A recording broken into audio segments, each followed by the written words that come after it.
What's up guys, back again with the shark.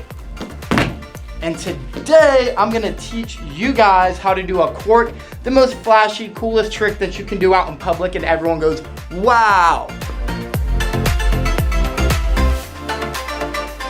The first step that you wanna do when you learn a cork is make sure you have the J step down pat. So this is how most people do it. I'm sure every one of you guys has seen American football, right? You've seen the kickoff, everyone goes, oh, runs and kicks the ball. You have to learn how to do that kick. It's the exact same kick that you do for a football as you do to get this cork off the ground. First step, get that J step down. How to do a J step. If you're turning at the end, which means you're doing your cork off your left leg, then that last step is off your left foot. If you spin to the right and you're doing your cork off your right leg, that last step is on your right leg. The leg that you go off of is the same direction that you're spinning. For the J step, I spin left, so I'm gonna go left foot, right foot. Now that third step is a key step you guys don't wanna mess up on. You have to make a 90-degree cut with your hips, okay? So the first two steps, I'm going left foot, right foot, hips are forward, so step to here. And now we're gonna go back to that kickoff analogy in football. You wanna make sure you follow through with that kick. Here,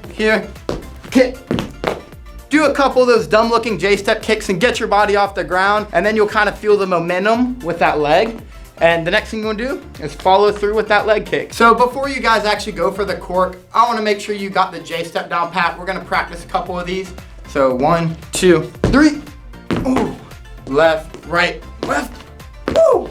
I felt the momentum in that one. I think we got it. Let's go for it, all right? You wanna make sure that this leg not only follows through as a kick, but it's gonna go between your shoulder and your head. This is the key, y'all. A lot of people go for corks and kick their leg straight to their hip, kick it straight over their head. You're not gonna get the proper result. After this leg goes between your shoulder and your head, you pull both knees to your chest and stay in a tucked position. So all in all, we have the J step, the kick that you follow through with the momentum, and it goes in between your head and your shoulder, and then you stay in your tucked position and you should have a cork. Now, before you guys try this, if you have never done this before, I don't suggest going and trying it outside in the parking lot, maybe not even in your grass. Make sure you have someone who knows what they're doing helping you guys out, or you've watched this 500,000 times and shared it on Facebook with your grandma. Here's the cork, ready? Woo! That was sick.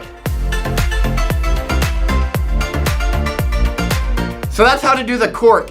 The cork is my coolest go-to trick whenever anyone's like, hey shark, do a flip.